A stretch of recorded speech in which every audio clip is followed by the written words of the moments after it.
की केमिस्ट्री की यूनिट है बिलियन।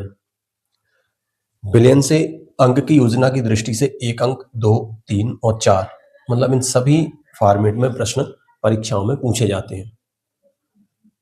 प्रश्न की योजना से प्रत्येक फॉर्मेट में प्रश्न समझेंगे और उनके आंसर लिखने की स्ट्रेटजी भी अपन समझेंगे। सबसे पहला प्रश्न होता है बिलियन के बारे में। बिलियन होता क्या है? तो बिलियन की बहुत सिंपल सी परिभाषा है। ये अंग्रेजी भाषा में कहलाता है सॉल्यूशन। सॉल्यूशन दो घटकों के समांगी मिश्रण को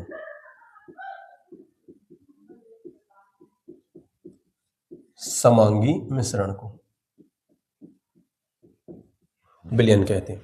बिलियन की सबसे सरल परिभाषा है केवल एक लाइन की, दो घटकों के समांगी मिश्रण को बिलियन कहते हैं। अब इसमें से भी प्रश्न होते हैं कि समांगी मिश्रण क्या कहलाता है? ऐसा मिश्रण जिसमें दो घटक मिलने के बाद उसके अंग अर्थात भाग अलग अलग महसूस न किए जा सके, ऐसे मिश्रण को समांगी कहते हैं। मतलब देखने से वो एक अंग ही दिखाई दे।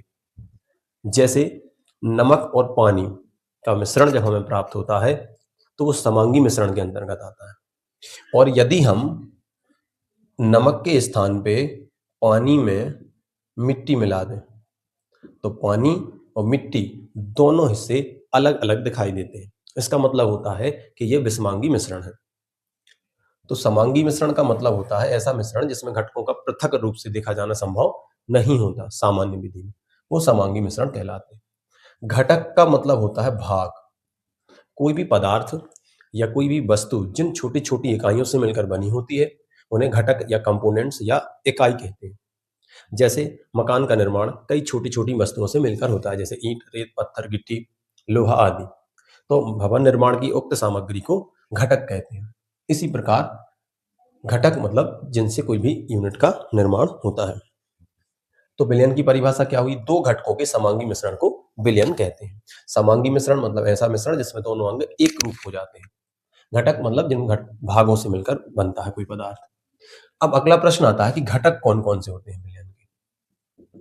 बिलियन के दो घटक होते हैं, एक विलेय और दूसरा घटक होता है विलायक। इसको सॉल्यूट कहते हैं, इसको सॉल्वेंट कहते हैं। इसको अंग्रेजी भाषा में सॉल्यूशन कहा जाता है। तो सॉल्यूशन के जो दो घटक हैं वो एक होता है विलेय मतलब सॉल्यूट और एक होता है विलायक मतलब सॉल्वेंट। तो विलेय विलयन का वह घटक है जो कम मात्रा में होता है और विलायक विलयन का वह घटक है जो अधिक मात्रा में होता है। सबसे मानक परिभाषा है मात्रात्मक दृष्टिकोण से। परिभाषाएं और भी हैं लेकिन सबसे उपयुक्त जो परिभाषा है वो मात्रात्मक रूप से है। अब अपन विलयन का उदाहरण और उसके घटकों को समझने का प्रयास करें। यदि नमक प्लस जल इन दोनों को मिला दिया जाए तो हमें नमक का विलयन मिल जाता है। नमक विलेय हो जाता है और जल जो है ये विलायक हो जाता है।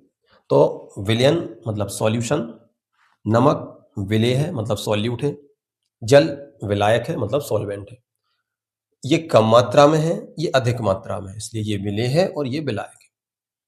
अपन एक और दृष्टिकोण से समझें कि यदि जल की मात्रा और नमक की मात्रा को बदल दें, जैसे एक बीकर में लगभग 200 ml जल है मतलब H2O है और 20 ग्राम अपन ने नमक मिलाते हैं, तो ये कम है, ये अधिक है, तो ये विलेय है और ये विलायक है। अब अपन यदि पूरा ग्लास या बीकर अपनी केमिस्ट्री की भाषा में, इसमें अपन क्या करें कि पूरा बीकर नमक से भर दें, मतलब लगभग 200 ग्राम हो जाए उदाहरण के लिए, और 20 ml पानी मतलब H2 इसमें मिलाते हैं, मतलब मात्रात्मक रूप से एक दूसरे के विपरीत हो जाते हैं। तो अब ये विलेय हो जाएगा और ये विलायक हो जाएगा। मतलब विलयन के दो घटकों की जो परिभाषाएं हैं वो मात्रात्मक रूप से मानी जाती हैं। जो अधिक है वो विलायक है, जो कम है वो विलेय है। और भी परिभाषाएं हैं इसके पहले वाली, जैसे कि जो घुल जाए वो विलेय, जो घोल ले वो विलायक है। लेकिन विलयन दो घटकों के समांगी मिश्रण को विलयन कहते हैं। विलयन के दो घटक में एक विलेय और एक विलायक होता है। विलयन अंग्रेजी भाषा में सॉल्यूशन कहलाता है, विलेय सॉल्यूट और विलयन के दूसरे घटक विलायक को सॉल्वेंट कहते हैं। जो कम मात्रा में उपस्थित होता है वो विलेय कहलाता है, जो अधिक मात्रा में उपस्थित होता है वो विलायक कहलाता है। समांगी मिश्रण का मतलब होता है ऐसा मिश्रण जिसमें दो घटकों का पृथक रूप से देखा जाना सामान्य विधि से संभव नहीं होता, वो समांगी मिश्रण होता है। घटक मतलब होता है भाग या हिस्सा। अब इसके बाद अगला प्रश्न जो है वो अपन समझने का प्रयास करें। इसको अंक के योजना से देखें तो एक अंक में विलयन की परिभाषा भी आती है, विलेय की आती है और विलायक की आती है, जो नोट्स में अवेलेबल है। 2 नंबर में भी विलयन विलेय विलायक की परिभाषा आती है। 3 नंबर में विलयन किसे कहते हैं, विलयन के दोनों घटक और एक उदाहरण आता है। 4 नंबर में विलयन विलयन के घटक और उदाहरण के रूप में प्रश्न पूछा जाता है। अब अगला प्रश्न है विलयन के प्रकार। विलयन के प्रकार है, प्रकार का एक आधार है, वो आधार है भौतिक अवस्था। टाइप्स ऑफ सॉल्यूशन मतलब विलयन के जो प्रकार हैं उन प्रकार का आधार है विलयन की भौतिक अवस्था, जो वैसे ही नॉर्मल पदार्थ की भौतिक अवस्था ठोस द्रव गैस के रूप में ही मानी जाती है। तो विलयन 3 प्रकार का होता है। एक विलयन ठोस विलयन, एक विलयन गैस विलयन और एक विलयन द्रव विलयन। पदार्थ की जैसी 3 भौतिक अवस्थाएं होती हैं, उन्हीं भौतिक अवस्थाओं के अनुसार विलयन के भी 3 प्रकार होते हैं। ठोसीय विलयन सॉलिड स्टेट सॉल्यूशन, गैस विलयन गैस स्टेट सॉल्यूशन और द्रवीय विलयन मतलब द्रव लिक्विड स्टेट सॉल्यूशन। अब ठोस विलयन होता क्या, ऐसा विलयन जो हमें ठोस अवस्था में प्राप्त होता है, मतलब देखने से हमें विलयन की अवस्था ठोस महसूस होती है तो वो ठोस विलयन कहलाता है। ऐसा विलयन जो हमें गैस रूप में प्राप्त होता है वो गैसीय विलयन कहलाता है। और ऐसा विलयन जो हमें द्रव अवस्था में प्राप्त होता है वो द्रवीय विलयन कहलाता है। अर्थात भौतिक अवस्था के आधार पर विलयन 3 प्रकार के, ठोसीय विलयन, द्रवीय विलयन और गैस विलयन। अब ये पुनः 3 प्रकार के होते हैं। ठोस में ठोस को मिला देने से, ठोस में द्रव को मिला देने से और ठोस में गैस को मिला देने से। तीनों को इस तरीके से अपन लिख सकते हैं, ठोस, द्रव और गैस। मतलब पदार्थ की 3 जो भौतिक अवस्थाएं हैं वो एक अवस्था के साथ मिलके फिर 3 प्रकार के विलयन का निर्माण करती हैं। ठोस में ठोस को मिलाते हैं तो ठोस विलयन बनता है, एक बार ठोस में द्रव को मिलाने से भी ठोस विलयन बनता है और एक बार ठोस में गैस को मिलाने से भी विलयन बनता है। अर्थात फिर ये विलयन 3 प्रकार से पुनः आगे विभाजित होकर कुल 9 प्रकार के विलयनों का निर्माण होता है।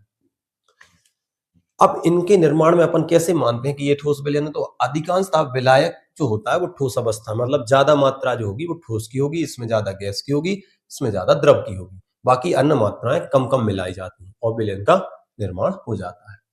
तो विलयन, विलयन के घटक और विलयन के प्रकार। विलयन के प्रकार का आधार भौतिक अवस्था के आधार पर विलयन 3 प्रकार का होता है, ठोस, द्रव और गैस।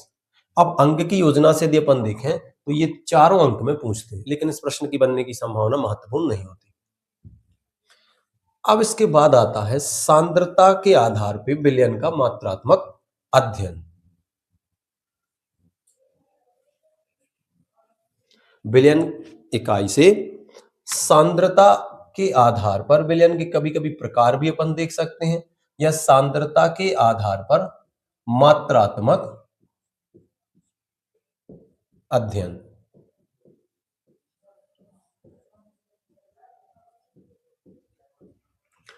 विलयन, विलयन के घटक, विलयन के भौतिक अवस्था के आधार पर प्रकार। और अगला अब स्टेप आता है विलयन यूनिट से कि विलयन का जो सांद्रता वाला हिस्सा है उसके आधार पे मात्रात्मक रूप से विलय और विलायक का संबंध ज्ञात कीजिए। तो सांद्रता के आधार पर विलयन के कुछ प्रकार हैं वो निम्न रूप में लिखे जाते हैं। एक तनु विलयन, एक सांद्र विलयन, एक संतृप्त विलयन और एक होता है असंतृप्त विलयन और एक होता है फिर अति संतृप्त विलयन। सांद्रता क्या होती है, सबसे पहले ये समझें। सांद्रता को अंग्रेजी भाषा में कहते हैं कंसंट्रेशन। तो जब विलयन बनता है तो विलयन के अंदर जो अपनी भाषा सरल भाषा में भाव है, विलयन का गाढ़ापन जो होता है वो सांद्रता कहलाता है। बिलियन जितना अधिक सांद्र होता है उसका गाढ़ापन उतना अधिक होता है, या अपन कहें जितना अधिक गाढ़ा बिलियन है उसकी सांद्रता उतनी अधिक होती है। तो सांद्रता के आधार पर विलयन तनु, सांद्र, संतृप्त, असंतृप्त और अति संतृप्त इन भागों में बटा होता है। तनु विलयन डाइल्यूट सॉल्यूशन कहलाता है, ये कंसंट्रेटेड सॉल्यूशन कहलाता है, ये सैचुरेटेड सॉल्यूशन कहलाता है, ये अनसैचुरेटेड कहलाता है, और ये लास्ट वाला कहलाता है हाइपर सैचुरेटेड या सुपर सैचुरेटेड सॉल्यूशन। अब इन सभी की जो मात्रात्मक भाव या भाषा या परिभाषा है वो विलेय और विलायक, इन दो घटकों पर आधारित है। विलेय कम होगा और ये विलायक अधिक होगा तो विलयन तनु विलयन कहलाता है। अब इसके अपन जमा के व्यवस्थित करके लिखें, ऐसे विलयन जिसमें विलेय की मात्रा कम, विलायक की मात्रा अपेक्षाकृत अधिक होती है, तनु विलयन या डाइल्यूट सॉल्यूशन कहलाते हैं। इन्हें आदर्श विलयन के सबसे नजदीक माना जाता है और ये राउल्ट के नियम से सबसे कम विचलन प्रदर्शित करते हैं। अगला ऐसे विलयन जिसमें ये अधिक होता है, ये मतलब विलेय, और ये कम होता है, मतलब ये मात्रात्मक ही है, ये मात्रात्मक विलेय और विलायक का मात्रात्मक भाव। तो विलेय कम विलायक अधिक तनु विलयन, विलेय अधिक विलायक कम सांद्र मतलब कंसंट्रेटेड सॉल्यूशन। अब ये सांद्रता मतलब सैचुरेटेड, मतलब ऐसे विलयन संतृप्त विलयन है जिसमें विलेय की और अधिक मात्रा ना घोली जा सके। और असंतृप्त विलयन क्या है? ऐसे विलयन जिसमें विलेय की और अधिक मात्रा घोली जा सके, मतलब यदि अपन एक बीकर में पानी ले वो नमक मिलाए, नमक में घुल वो पानी के संगे बंद हो जाए, मतलब वो संतृप्त है, और जब तक घुलत जा रहा वो असंतृप्त है। अब एक और विलयन होता है हाइपर सैचुरेटेड या सुपर सैचुरेटेड, ऐसे विलयन जिसमें विलेय की मात्रा संतृप्त विलयन की अपेक्षा थोड़ी सी अधिक होती है। अधिक कैसे हो जाती है? ताप, दाब, सांद्रता या कुछ और बाह्य कारक जो अपन प्रभावित करें और विलेय को और अधिक तनासी मात्रा में विलायक के संगे मिला दें, तो कहलाने कही जाते हैं अति संतृप्त विलयन। अपन थोड़ा सा हल्को सा रिवीजन करें, कितो पढ़ लो, विलयन पढ़ लो, विलेय पढ़ लो, विलायक पढ़ लो। विलयन की भौतिक अवस्था के आधार पर प्रकार पढ़ लो, ठोस विलयन, द्रव विलयन और गैस विलयन। अब सांद्रता के आधार पर या सांद्रता के आधार पर विलेय और विलायक को मात्रात्मक अध्ययन कर लो, जो इंपॉर्टेंट भी टॉपिक है, जो परीक्षा में पूछो जाते हैं, और इनमें से भी जे ज्यादा पूछे जाते हैं। संतृप्त विलयन क्या है, असंतृप्त विलयन क्या है और अति संतृप्त। अंक की योजना की दृष्टि से ये 1, 2, 3, 4 सभी अंकों में पूछा जाता है, खासकर 1, 2, 3 में ज्यादा पूछते हैं, जो परिभाषा के रूप में हमेशा पूछा जाता है। तो जब विलेय विलायक में ना घुले तो संतृप्त विलयन, जब घुल जाए तो असंतृप्त, और जब संतृप्त की अपेक्षा तनाव और ज्यादा घुल हो जा सके तो वो अति संतृप्त विलयन कहलाता है। Dilute solution, concentrated solution, saturated solution, unsaturated solution, hyper saturated या सुपर सैचुरेटेड सॉल्यूशन। तो ये विलयन के सांद्रता के मात्रात्मक अध्ययन पर विभाजन होगा विलयनों। अब अगला फैक्ट जो है वो विलयन से आता है। विलयन की सांद्रता को मापने की कुछ इकाई है, उन इकाई में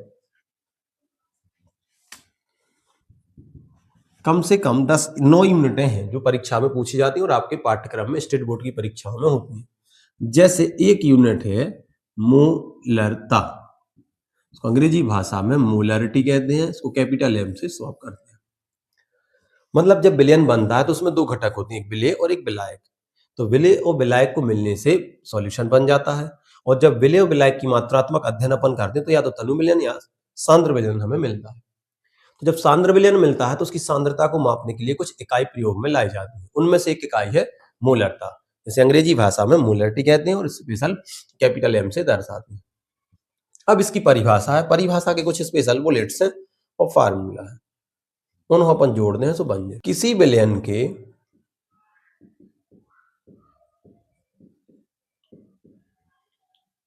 एक लीटर आयतन में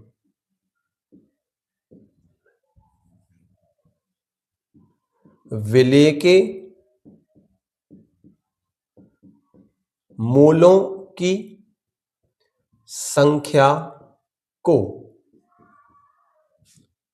या इसमें अपन ग्राम अणुओं की संख्या भी लिख सकते हैं, उस विलयन की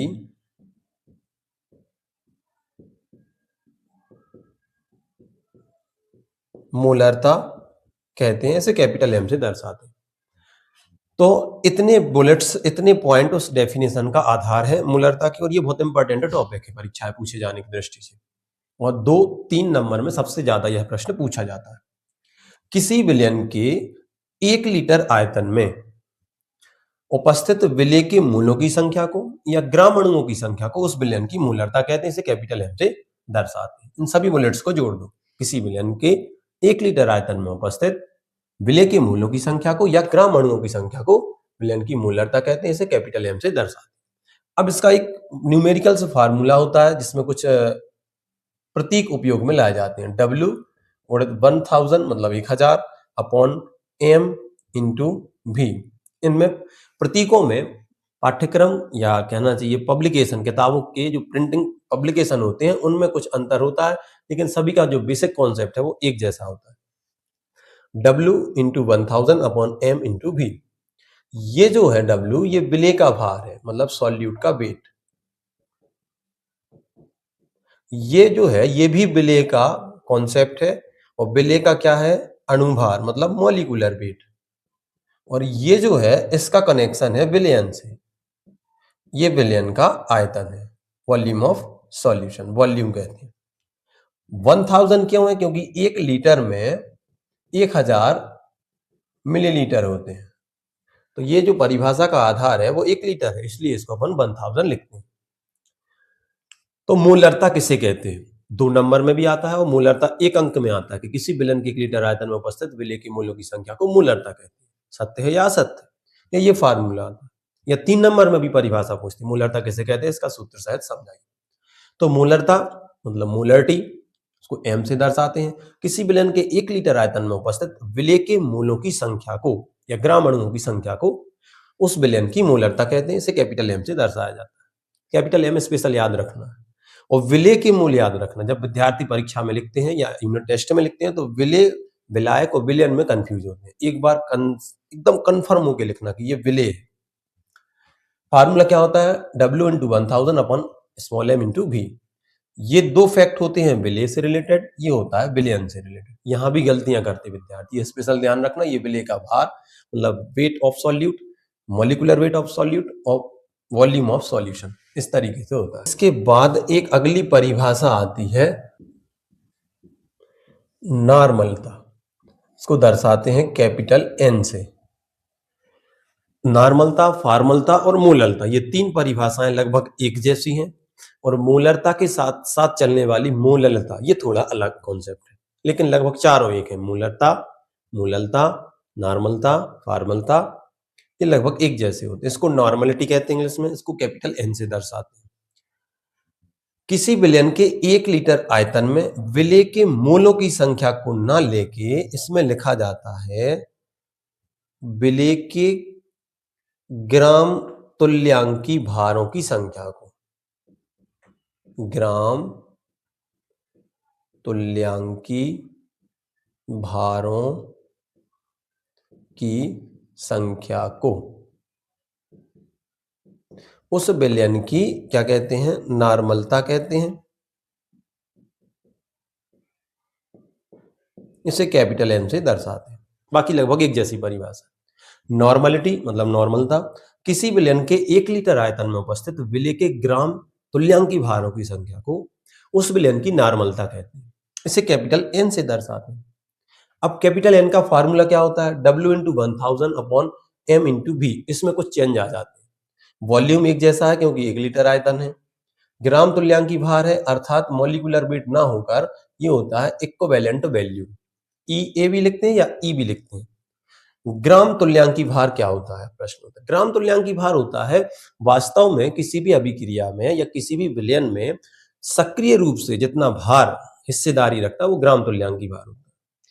अब ग्राम तुल्यांकी भार को ज्ञात करने का भी एक फार्मूला है, वो अपन अलग से लेक्चर में पढ़ लेंगे। तो नॉर्मलता क्या है, नॉर्मलिटी कैपिटल N से दर्शाते हैं। किसी विलयन के 1 लीटर आयतन में उपस्थित विलय के ग्राम तुल्यांकी भारों की संख्या को उस विलयन की नॉर्मलता कहते हैं, इसे कैपिटल N से दर्शाते हैं। तो कैपिटल N बराबर क्या होता है, W into 1000 upon E into V। ये ज्यों का त्यों रहेगा जैसा इसके पहले था, ये भी लगभग सेम ही है, केवल विलय का यहाँ पे क्या हो जाएगा, ग्राम तुल्यांकी भार। ये भी 1, 2 और 3 नंबर में पूछे जाने वाले प्रश्न हैं।